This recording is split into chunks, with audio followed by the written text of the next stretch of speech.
Via Positiva. Via Positiva. Via Positiva.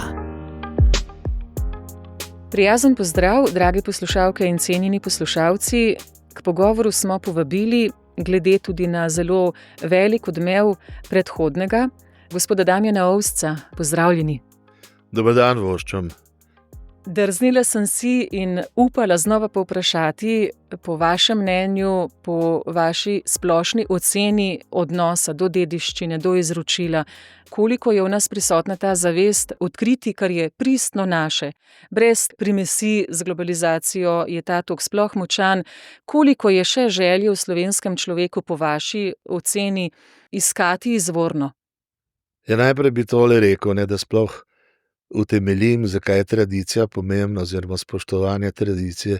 Octavio Paz, recimo, je en dober stavek zapisal, ko je rekel: kdor ne spoštuje tradicije, ne more biti modern. Kaj pravzaprav zdaj to pomeni? To pomeni, da je tradicija neka naša oporna identitetna točka, ki pa mora zaživeti tudi v sedanjosti. Se pravi, mi se zavedamo tradicije, jo gojimo, hkrati se pa pojavlja tudi nove tradicije. Tradicije več vrst. Prastara tradicija je stara tradicija, ne, in so nove tradicije. Ne. Nove tradicije je recimo praznovanje slovenskih državnih praznikov in izobešene zastav, ki ga v glavnem ni. Prava groza je to, da če vprašate ljudi na cesti, ne, jaz sem to tudi spraševal, zlasti pa mlajše, kaj praznujemo recimo 26. decembra in kaj praznujemo 25. junija, odgovori so porazni, ne, oziroma jih sploh ni včasih. Sploh ne vejo. Ne. To je vse skupaj slabo. Ne. Namreč takole je.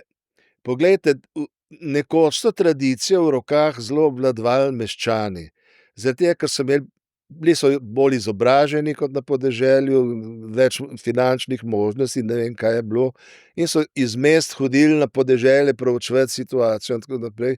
In veliko mest ga je ostalo na podeželju tudi. Ne. Veste, potice, ne, naše neke vodilne jedi niso izumili na kmetih, kot se reče, pa prosim, da mi ne bi kdo zameril, ne. Se imam kmete ravno zelo rad, ne, ker sem etnolog, ampak je to meščanska stvar ali pa samostanska zadeva. Ne. To so tam izumljali. Praznovanje Miklavža recimo, ne, ni nastalo na deželi, ne, ampak je nastalo v mestu. Res pa je, da so se potem te poganske predstave o Miklavževem spremstvu, Miklavž ni toliko daleč za nami zdaj, ne, priključile, torej demonske maske, hudič, ne, in tako dalje. Vse te zadeve seveda so tudi del tradicije. Hotel sem reči, ne, da zgodovina in tradicija je pomembna zaradi tega, ker daje temelje današnjemu svetu in ti ne moreš, kot se danes velikokrat dogaja, hiše tako zgraditi, da najprej na temelje streho postaviš. Ne. Najprej treba hišo, najprej temelj, potem hiša in na koncu streha. Ne. In zdaj, kako je s to tradicijo pri nas? Veste, na podeželju jo še gojijo, ne.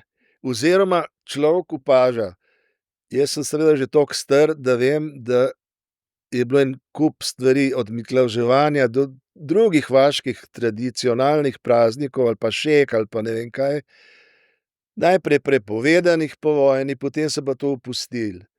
Samostojna Slovenija je ogromno doprinesla do tega, da so recimo začeli miklavževati celo tam, kjer prej sploh niso, in da so začeli po raznih krajih in občina, ki ima vsaka zdaj svoj grb in ne vem kaj, liberalno, demokratično praznovati neke zadeve, obujati stvari, ki so bile pozabljene. Ne. Od raznih, zdaj bo pust kmalu, ne, maškerad in ne vem česa, vse do raznih vaških praznikov. To pol pripelje do tega, da naredimo pri nas, ne pa v Avstriji ali pa v neki drugi katoliški državi, recimo na Poljskem, največjo butaro na svetu, ne, nekaj čez 300 metrov dolgo, ne, v severovzhodni Sloveniji. Namreč, zdaj se je to začelo. Potem, kar se tega tiče, so stvari boljše. Ne. Začeli smo se zavedati naše kulinarike.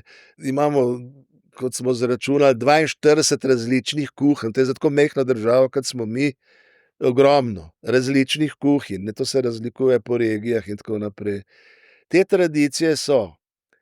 Ampak po drugi strani, ne, meščanska tradicija, ki je včasih to kot lokomotiva vse skupaj vlekla za sabo, pa tukaj pa tega najmanj. Zato, ker so meščani po vojni, zlasti pa 48. leta, pa potem 52.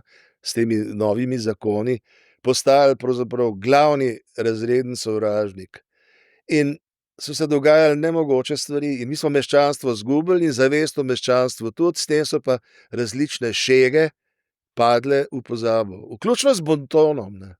Ker bonton včasih ni bil samo priročnik, recimo knjiga o bontonu mi na pamet pade, priročnik za dobro obnašanje, ampak to je bil priročnik za izboljšanje karakterja pri vsakem človeku. To, ki je bilo nekaj ti si lahko karakter